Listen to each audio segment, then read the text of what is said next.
crowded nights, roar of the field burning bright, shadows clash in the fading night.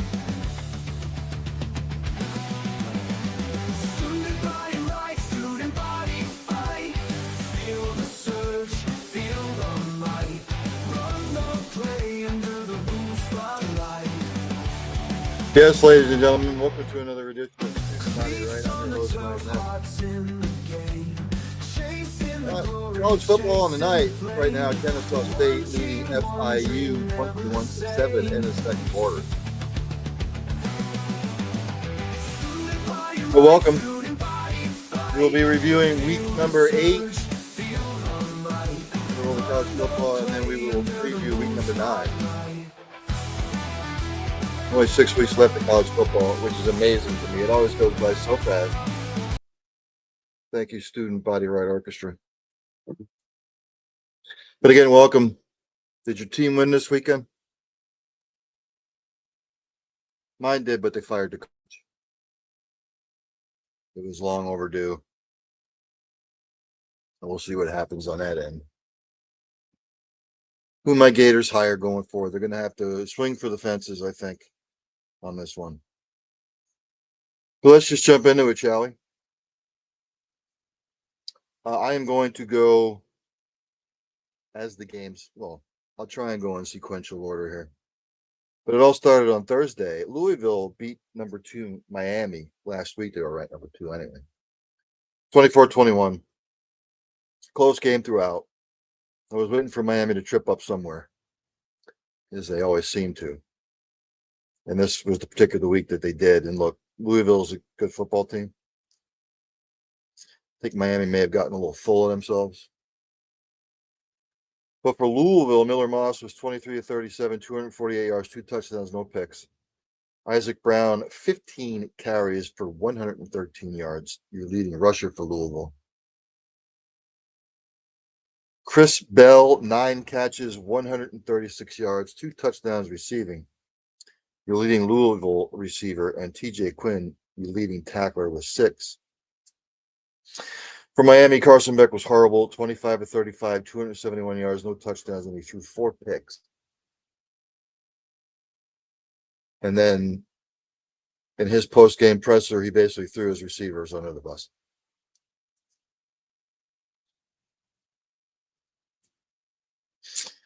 Miami ran the ball 24 times for 63 yards. You turn the ball over 4 times, you can't run the football, you're going to lose. Malachi Toney, 9 receptions for 135 yards receiving. Miami's leading receiver. Keontae Scott, 9 total tackles. We go to the team stats. Again, you turn it over 4 times. You get out rushed. You're not going to win.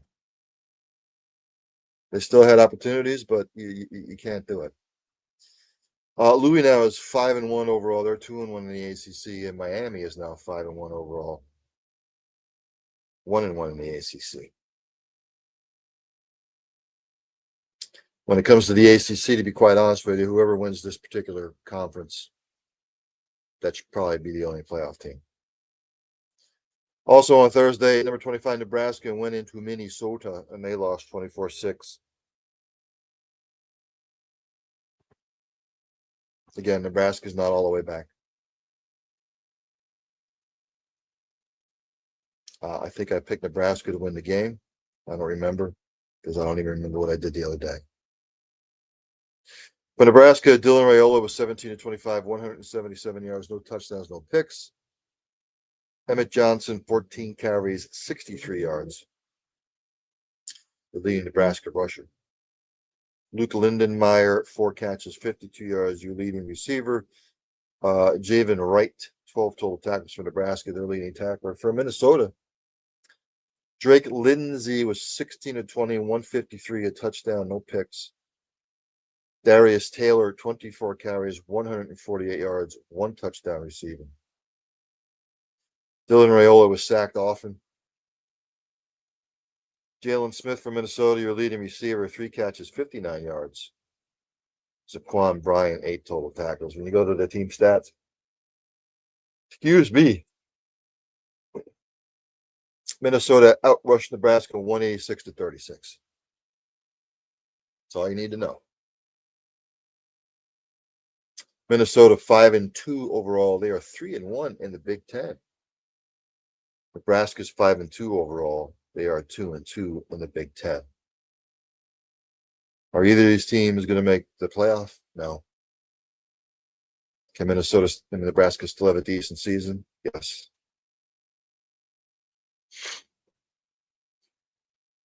Now I will go down the line as they were ranked last week. Number 24, Cincinnati last week beat the shit out of Oklahoma State 49-17. The game wasn't close.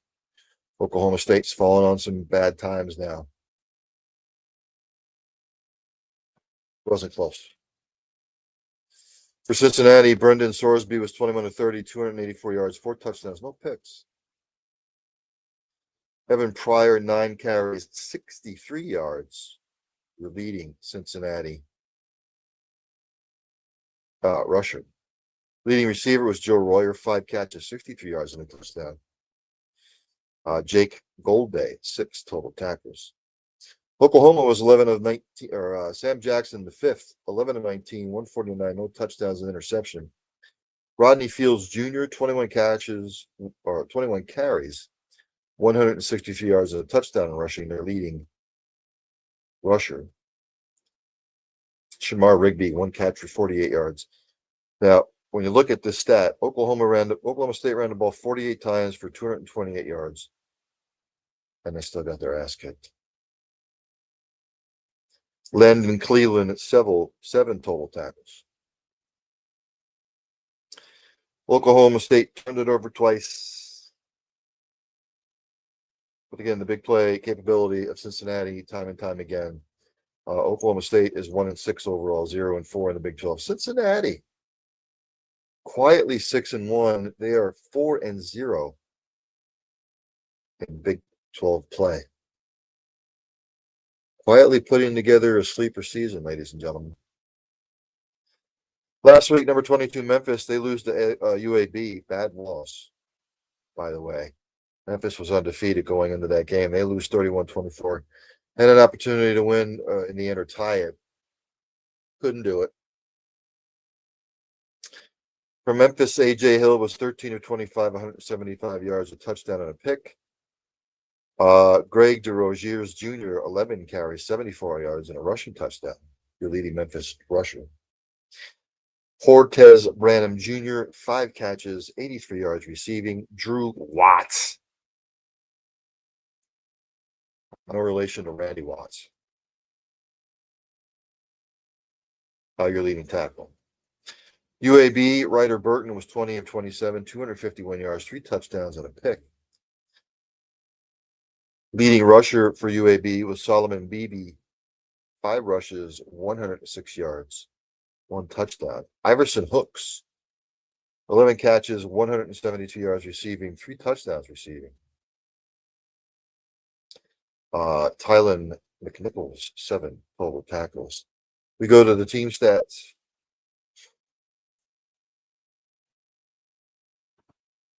Memphis got outrushed, outpassed,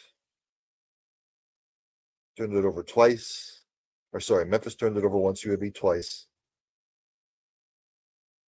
But UAB better on third down. They just made more plays. They wanted it more. UAB is 3-4 overall. They're 1-3 in American. Memphis now 6-1 overall, 2-1 in the American.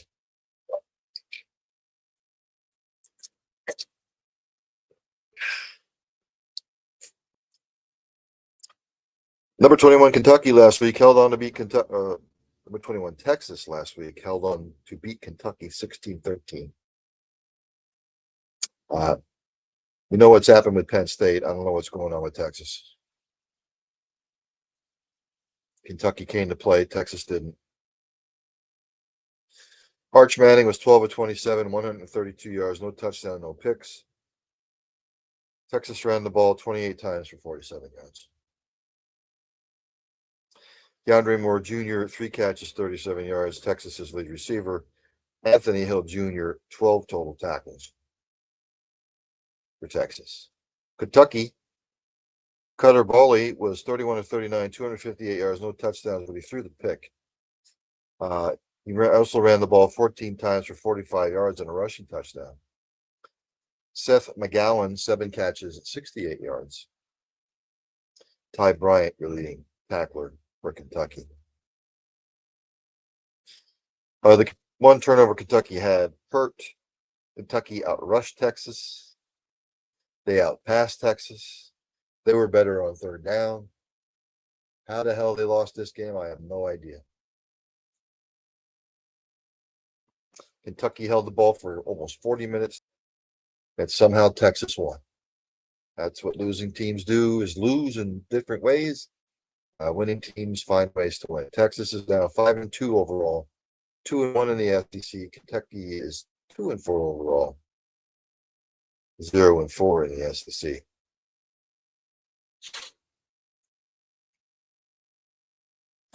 Number 19 last week, South Florida beat Florida Atlantic 48-13. Again, game was not close. South Florida pulled away, extended the lead. For FAU, Caden Veldkamp was 35 of 50 for 244 yards, touchdown and a pick. He was also sacked many times. Because of those sacks, Florida Atlantic ran the ball 30 times for 23 yards.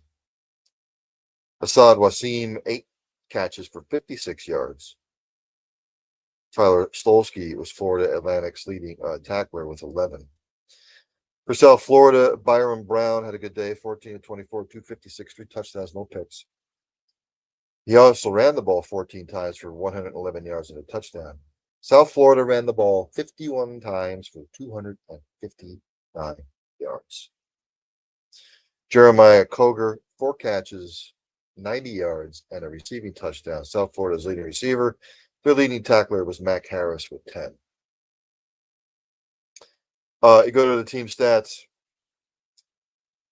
All the stat that you just need to know is South Florida ran the ball 259 yards. Florida Atlantic 23. Therefore, hence ass whooping. South Florida is now 6-1 overall. They are 3-0 in the American. FAU is 3-4 overall, 2-2 in the American. As I follow the bouncing ball here, number 18, Virginia had to come back against Washington State. I thought Washington State was going to win this game. I was wrong. But number 18, Virginia last week, they come back and win 22-20. I still don't think Washington State's having all that bad of a season. With all the turmoil the last 2 years. For Washington State, Zevi Eckhouse was 18 of 27 for 183 yards, 1 touchdown, 2 picks, unfortunately, though, which kind of cost him. Kirby Voorhees, 16 carries for 45 yards, their leading rusher. Joshua Meredith, 7 catches, 108 yards, and a tutty. Your leading receiver for Washington State. The Cougars' leading tackler was Caleb Francie with 10 total tackles. For Virginia, Chandler Morris was 15 of 25, 175 yards, no touchdown, no picks. Jamari Taylor, 17 carries, 47 yards, was their leading rusher. Jamal Edrine, 5 catches for 102 yards. Virginia's leading receiver. Their leading tackler was Devin Neal, 10 total tackles. The team stats, again, Washington State with the 2 interceptions. Virginia turned it over none. That really was the difference in the game. So Virginia wins. Virginia, 6-1 overall. Washington State falls to 3-4.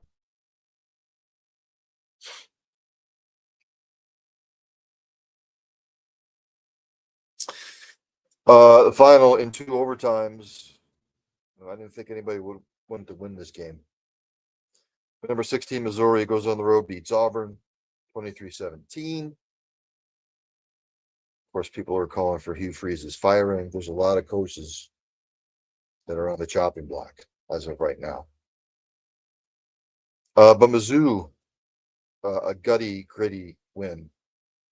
Bo Pribula was 23 of 40, 252 yards, no touchdowns, but he threw the 2 picks. Ahmad Hardy, 25 carries, 58 yards, and 2 touchdowns rushing, your leading Missouri rusher.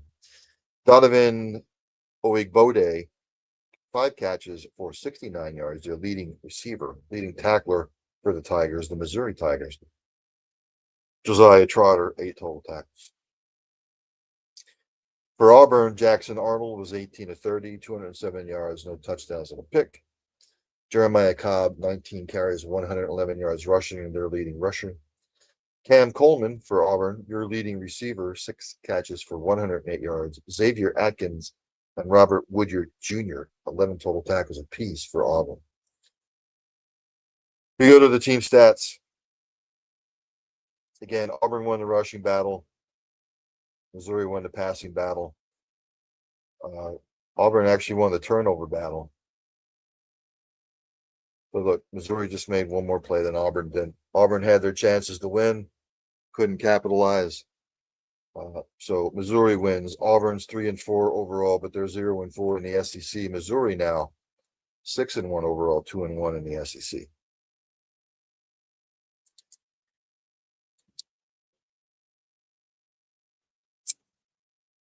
In a game I thought Utah would win, the Holy War. BYU again just made one more play than Utah did. Number 15 BYU last week beat number 23 Utah 24-21. Good game, actually. For Utah, Devin Dampier was 20 of 36, 244 yards, 2 touchdowns and a pick. Daniel Bray, 10 carries, 121 yards and a touchdown rushing. For Utah, leading receiver was Ryan Davis, 7 catches, 66 yards and a touchdown. Their leading tackler was Logan Fano, 9 total tackles. For Brigham Young, Bear Bachmeier, 13 of 22, 166 yards and a touchdown, and no picks, more importantly. LJ Martin for BYU, rushing 26 carries, 122 yards. BYU receiving, Parker Kingston, 4 catches, 50 yards receiving. Paletau Satuala, 12 total tackles for BYU. Team stats. Utah turned it over twice. That was the killer. Utah outrushed BYU, outpassed them. But you can't turn it over twice. The other team doesn't turn it over any. The 2 turnovers hurt big time. BYU now 7-0 overall. They are 4-0 in the Big 12. Probably one of the favorites going forward. Utah now 5-2 overall, 2-2 in the Big 12.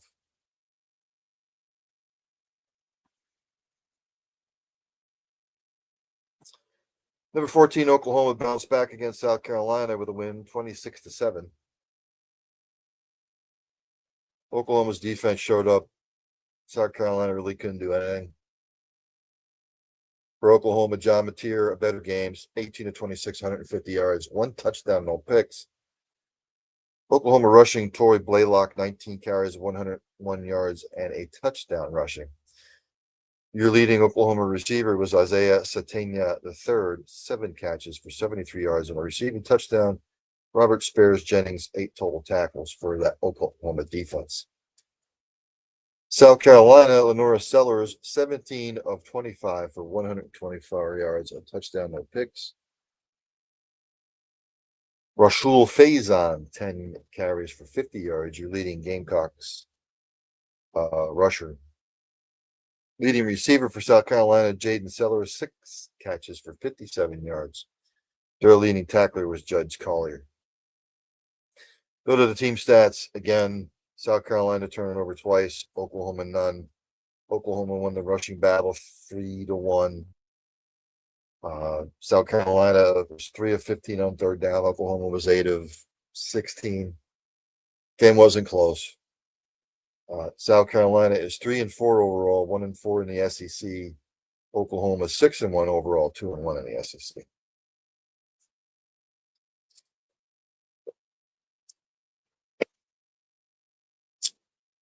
Number 13, Notre Dame last week beat number 20 USC 34-24.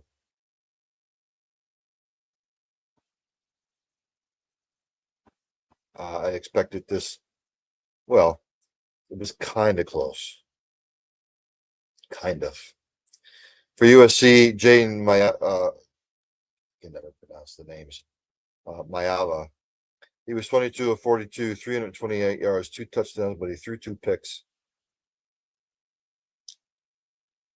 USC rushing 29 times for 68 yards. Jacoby Lane, 6 receptions for 111 yards and a receiving touchdown. Desmond Stevens II and Bishop Fitzgerald 10 total tackles for USC, your leading tackles.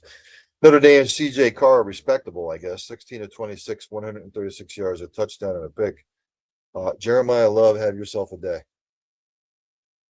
24 carries, 228 yards, and a touchdown. Jadarian Price also added a rushing touchdown. Jordan Faison, 6 catches for 60 yards receiving. Aiden Schuler, 11 total tackles for Notre Dame. USC turned it over 3 times to Notre Dame's 1. They got outrushed almost 5-1.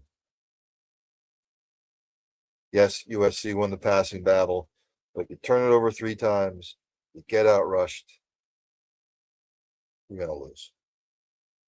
Notre Dame is now 5-2 overall. USC is now 5-2 overall. And I said before, if Notre Dame can win out, and their losses were close against good ranked opponents, they'll make the college football playoff. Number 12, Georgia Tech held off a scrappy Duke team 27-18 in an ACC clash. For Georgia Tech, Haynes King, 14-21, 205 yards, no touchdowns, no picks. He also ran the ball 14 times for 120 yards and a touchdown. They're going to get him killed, by the way. Jamal Haynes is a worthy running back, but Haynes King he's going to be exhausted by the time the season ends.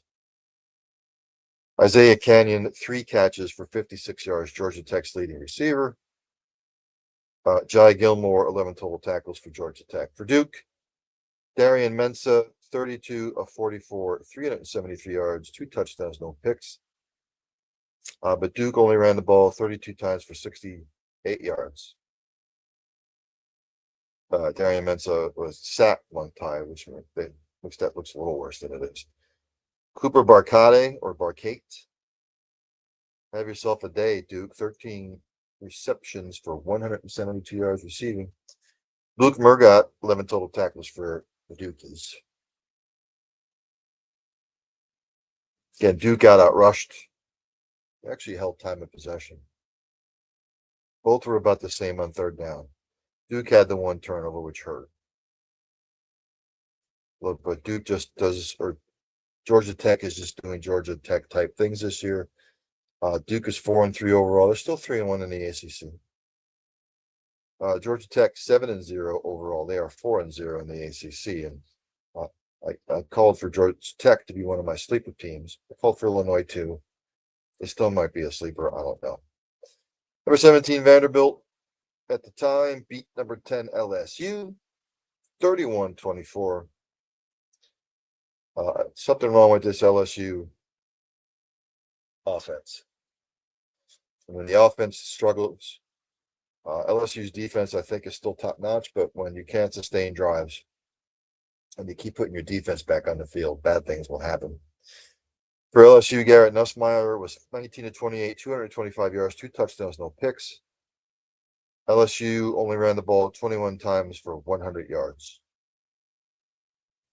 LSU receiving Xavier Thomas, 4 catches, 75 yards, and a receiving touchdown. Trey Des Green also 5 catches, 74 yards, and a touchdown. AJ Halsey, LSU's leading tackler with 13. For Vanderbilt, Diego Pavia, 14-22, 160 yards, and touchdown, no picks. He also ran the ball 17 times for 86 yards and 2 rushing touchdowns. Cole Spence for Vanderbilt, 5 catches, 56 yards, and a touchdown. Langston Patterson, 5 total tackles. Go to the team stats, clean game, no turnovers. Vanderbilt outrushed LSU 239 yards to 100. Difference in the ball game right there. Vanderbilt improved to 6-1, 2-1 in the SEC. LSU drops to 5-2, 2-2 in the SEC. Unfortunately, number 8 Rutgers last week beat the holy hell out of Rutgers 56-10. It was 42-3 at the half. It was a bloodbath. Dante Moore for Oregon was 15-20, 290 yards, 4 touchdowns, 1 pick. I'm not going to go over the leading rushers. I'm just going to tell you that Oregon ran the ball 37 times for 415 yards. Kenyon Sadiq, 4 catches, 80 yards, 2 touchdowns receiving for Oregon. Bryce Betcher, 7 total tackles. For Rutgers, it was just horrible. Athan Kaliakmanis, he was 8-25, 79 yards, no touchdowns, threw 2 picks. Jashawn Benjamin had a respectable day, 18 carries, 69 yards, and a touchdown. Rutgers receiving 8 catches, 79 yards. Their leading tackler was Abram Light. I'm just going to go to the team stats. Both teams turned it over 3 times. But when you get outrushed 415 to 123, you're not going to win. Rutgers is 3-4 overall. They're 0-4 in the Big Ten. Oregon still sitting 6-1. They're 3-1 in the Big Ten. The Big Ten, anything can happen. Or the Big Ten plus 10, whatever the hell they call it now. And a game that kind of shocked me a little bit, although Texas Tech's starting quarterback, he got knocked out early. Number 7, Texas Tech falls to Arizona State, 26-22. Texas Tech came back. Defense couldn't hold. For Texas Tech, Will Hammond came in 22-37, 167 yards, 2 touchdowns and a pick. Pedestrian. Texas Tech rushing. He also ran the ball 15 times for 47 yards and a touchdown. If your quarterback's your leading rusher, you're not going to win many games. Boy Eakin, 5 catches, 66 yards and a touchdown. Texas Tech's leading tackler was Ben Roberts. Arizona State, Sam Levitt, 28-47, 319 yards, a touchdown. More importantly, no picks. Malik Brown, 19 carries, 69 yards, and a rushing touchdown. Jordan Tyson and Jaron Hamilton each had over 100 yards receiving for Arizona State. Kayshawn Elliott, 10 total tackles. We go to the team stats. Texas Tech had the 1 turnover, which kind of hurt.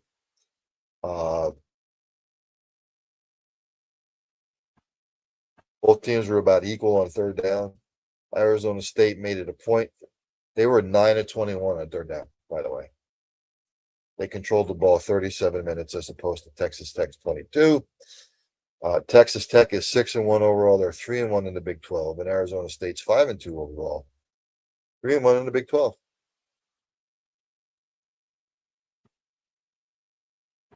I said all hell would break loose this weekend, and it's just going to continue to be like that. Number 6 Alabama last week beat number 11 Tennessee 37-20. I thought Tennessee had something for them. I was wrong.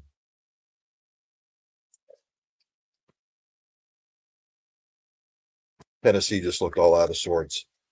I don't know why. Joey Aguilar was 28-44 for 260 yards, a touchdown, and a pick for Tennessee. Deshaun Bishop, 14 carries, 123 yards rushing, and 2 touchdowns. Braylon Staley for Tennessee, 10 catches, 92 yards, and a touch. Idris Farouk, 7 total tackles for Tennessee. For the Alabamians, Ty Simpson was 19-29 for 253 yards and 2 touchdowns. Alabama rushing collectively 32 for 120 yards. Ryan Williams, 5 catches, 87 yards for Alabama. Their leading tacklers were Bray Hubbard, Xavier Brown, James Smith, each with 7 apiece.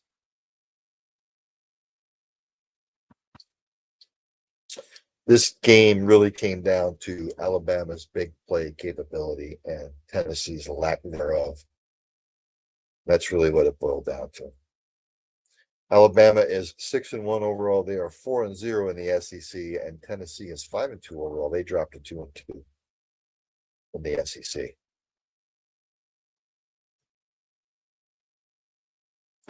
In a game that was highly entertaining, Ole Miss thought they had Georgia rocked. And of course, as does the case with some Lane Kiffin teams, they have a propensity for doing stuff like this and losing games like this. And they had no business losing a game like this. The number 9 Georgia last week, they beat number 5 Ole Miss 43-35. Ole Miss, Trinidad Chambliss, 19-36, 263, 1 touchdown, no picks. Ole Miss rushing, nothing spectacular, 24 times, 88 yards. They did have 4 rushing touchdowns, by the way. Dejon Stribling, 3 catches, 96 yards and a touchdown. Suntarine Perkins, 10 total tackles. For Georgia, Gunnar Stockton, 26-31, 289 yards, 4 touchdowns. More importantly, no picks.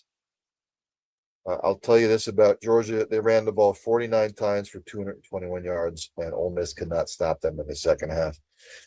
Zachariah Branch, 8 carries, 71 yards. CJ Allen for Georgia, 10 total tackles. We go to the team stats. Clean game, no turnovers. But again, Georgia, 221 yards rushing. Ole Miss, 88. Ole Miss's lack of being able to run the football in the second half killed them. It killed them. They couldn't run the ball to save their life.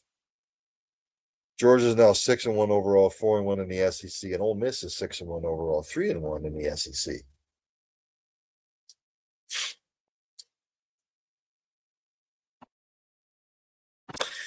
Number 4, Texas A&M had to hold off Arkansas, 45-42. Actually had to come back a couple times. For Texas A&M, Marcel Reed was 23-32, 280 yards, 3 touchdowns, no picks. Ruben Owens the second, 14 carries, 69 yards, for 2 touchdowns. Ashton Bethel-Roman, the Aggies' leading receiver, 4 for 83 and a touchdown. Dalton Brooks, 9 total tackles. For the Arkansans, Taylor Green had a good game, 19-32, 256 yards, 3 touchdowns, no picks. Mike Washington Jr., 16 carries, 147 yards, their leading rusher. And Omega Blake, 7 catches, 118 yards on a touchdown receiving. Xavier Sori Jr., their leading tackler. Again, this was back and forth. Clean game, which I like to see, no turnovers. Arkansas won the rushing battle. Texas A&M won the passing battle. Texas A&M was 3-3 on 4th down, which helped. And again, Texas A&M just made one more play than Arkansas did. Arkansas could have won this game, but they didn't. Arkansas is 2-5 overall. They're 0-3 in the SEC. Texas A&M remains undefeated, 7-0 overall, and they're 4-0 in the SEC.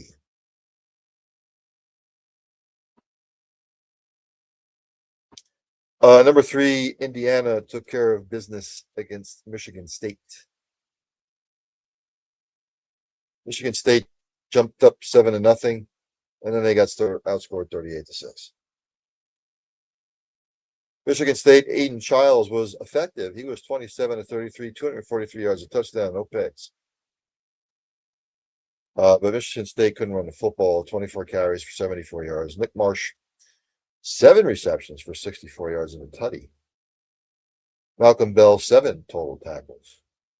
For the Indianians, Fernando Mendoza, who is the Heisman frontrunner as far as I'm concerned, 24-28, 332 yards, 4 touchdowns, more importantly, no picks. Kalen Black, 10 carries, 64 yards and a touchdown. Indiana receiving, Omar Cooper Jr. still doing good things. 8 catches for 115 yards and a touchdown. Lewis Moore, 11 total tackles. Another clean game, no turnovers. Indiana won the rushing battle. They won the passing battle. They were better on third down. Indiana 7-0 overall, 4-0 in the Big Ten. Michigan State 3-4 overall. They have yet to win a Big Ten game, 0-4 in the Big Ten. As we follow the bouncing ball. Late in the second, Kennesaw State up on Florida International 24-7. And then number 1 Ohio State took care of Wisconsin. Wisconsin now falling on bad times. Lou Fickell will not be there after this year, even if he makes it through. I don't even know if he'll make it through the season. But Ohio State takes care of business. That defense may be the best defense in the country. They win 34-0. Julian Sayin, who might be second in the Heisman campaign. He was 36 of 42, 393 yards, 4 touchdowns, no picks. Might be a little concerning that Ohio State only ran the ball 28 times for 98 yards.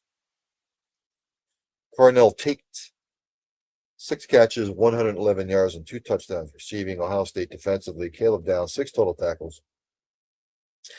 For Wisconsin, Hunter Simmons was 6 of 12, 54 yards, no touchdowns, and a pick. Wisconsin was no better running the football, 31 yards, 95 yards, and passing, forget it. 7 receptions for 49 yards. Their leading tackler was Cooper Catalana. We go to the team stats. Again, rushing was the same. Ohio State had a great day passing. Wisconsin couldn't do shit. They were 2 of 11 on third down, ass whooping.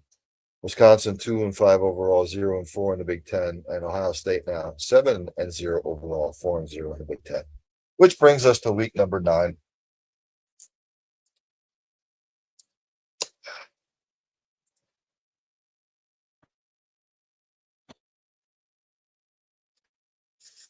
Top 25 action. I will save my game of the week for last.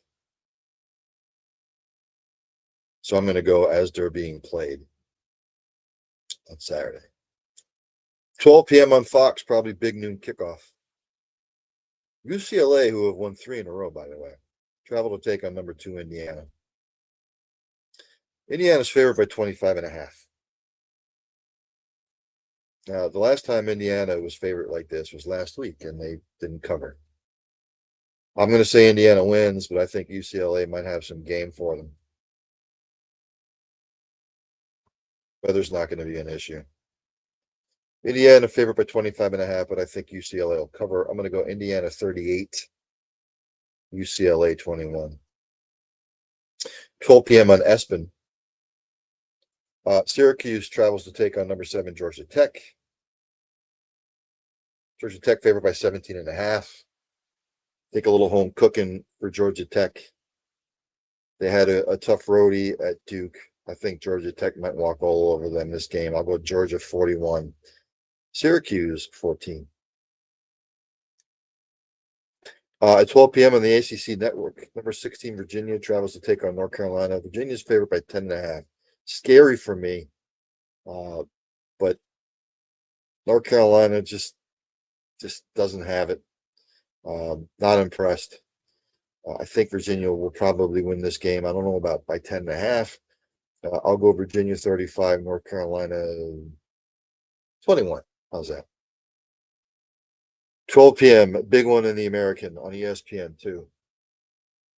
Number 18, South Florida travels to take on Memphis. South Florida's favored by 4.5. I think Memphis got caught looking ahead against UAB last week. The only reason I'm taking South Florida is because they're at home. I'm sorry. The only reason I'm taking Memphis is because they're at home. Memphis 30, South Florida 28. 3:30 p.m. on ABC. Number 4, Alabama is traveling to take on South Carolina. Alabama's overfavored by 11.5. I just don't see it out of South Carolina. I'll go Alabama 38, South Carolina 20. 3:30 p.m. Another big one. SEC matchup. Number 15, Missouri travels to take on number 10, Vandy. They're both 6-1. Vandy's favorite by 2.5. I'll take Vandy at home, but close. I'll go Vanderbilt 31, Missouri 28. 3:30 p.m. Number 11, BYU, undefeated by the way, traveling to take on Iowa State. Iowa State's favorite by 3.5. I say this all the time. Somebody knows something I don't. BYU coming off the Holy War. A knockdown, drag 'em out kind of game. I'll go Iowa State 27, BYU 24. Yes, I'm calling for the upset. 3:30 p.m. on the Big Ten Network. Number 23, Illinois traveling to take on Washington. They're both 5-2 overall. Washington's favorite by 4.5. I get it. It's because Washington's at home. Illinois coming off a bye. I'm still going to take Illinois. I'm going to go Illinois 31, Washington 26. 4 p.m. on ESPNU, Oklahoma State taking on number 14, Texas Tech. Texas Tech's favorite by 38.5. Texas Tech will be in a bad mood. I don't know who's going to be quarterback for Texas Tech, but Oklahoma State sucks. State might not score. I'm going to go Oklahoma or Texas Tech 47, Oklahoma State. I'll give them a touchdown. How's that? 47-7.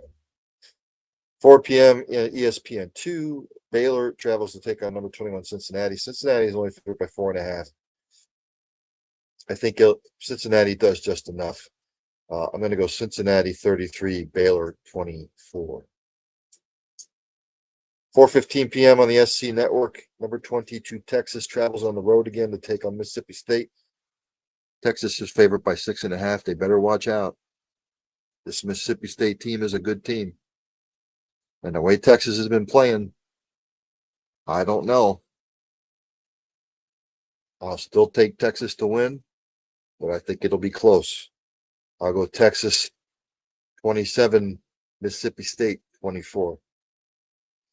7 p.m. on FS1, Wisconsin travels to take on number 6, Oregon. Forget about it. Oregon's favored by 33.5. This will be a destruction. I'm going to go Oregon 49, Wisconsin 7. 7 p.m. on ESPN, Stanford travels to take on number 9, Miami. Miami's favored by 29.5. Stanford just beat Florida State. Miami is a different beast. I'll go Miami 38, Stanford 10. 7:30 p.m. on ABC. Number 3, Texas A&M travels to take on number 20, LSU. Texas A&M's favored by 2.5. It's a night game. It's in Baton Rouge. I know LSU is still trying to find itself. I'm still taking LSU in an upset. LSU 27, Texas A&M 24. 7:30 p.m. on the ACC Network. Boston College travels to take on number 19, Louisville. Louisville's favored by 25.5. They should cover. I'm going to go Louisville 38, Boston College 10. 7:30 p.m. on NBC. Number 25, Michigan travels to take on Michigan State. Michigan's favored by 14.5. Michigan 32, Michigan State 17. 7:45 p.m. on the SEC Network. Number 17, Tennessee travels to take on Kentucky. Tennessee's only favored by 9.5. I know Kentucky played Texas tough. I don't see it again. Tennessee 35, Kentucky 17. 8 p.m. This is tricky. Houston travels to take on number 24, Arizona State. Arizona State's favored by 7.5. Arizona State just came off an emotional win against Texas Tech. I know Sam Levitt's probably playing, but you would expect a letdown. I'm going for an upset. Houston 28, Arizona State 24, which brings me to my game of the week at 12 o'clock on ABC. Number 8, Ole Miss at 6-1 travels to take on number 13, Oklahoma. Oklahoma State's favored by 4.5. Oklahoma State with their lackluster. Ole Miss with a heart-wrenching loss to Georgia when they had them. Again, Oklahoma favorite by 4.5. The over-under is 54.5.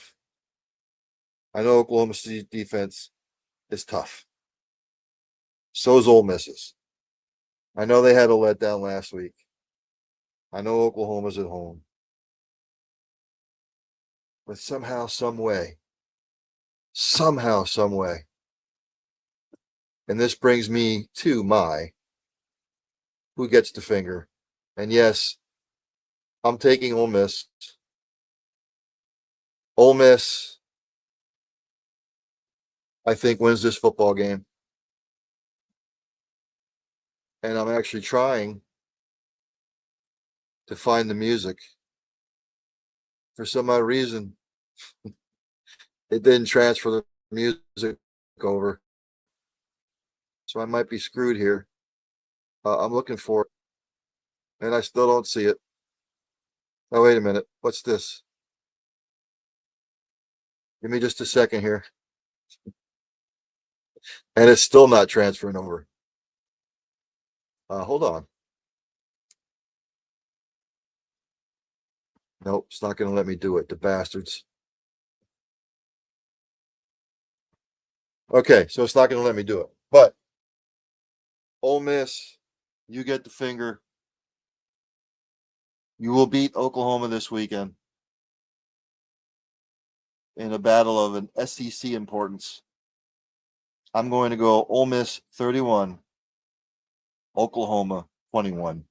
Yes, that's right. You heard it first. And again, I don't know why it's not letting me play the music. I don't know.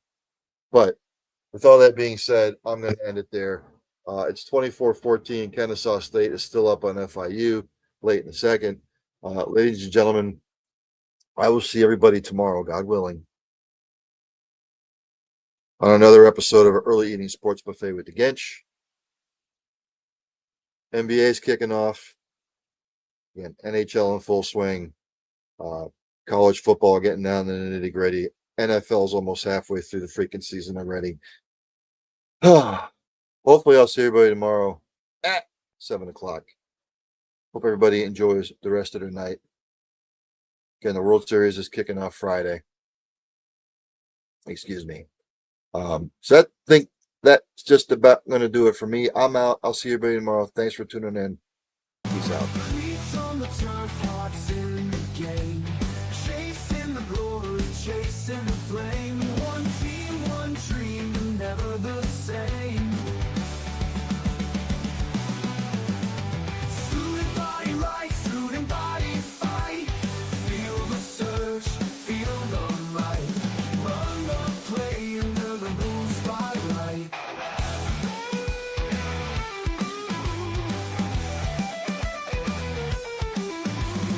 Victory calls in the deafening sound. We rise, we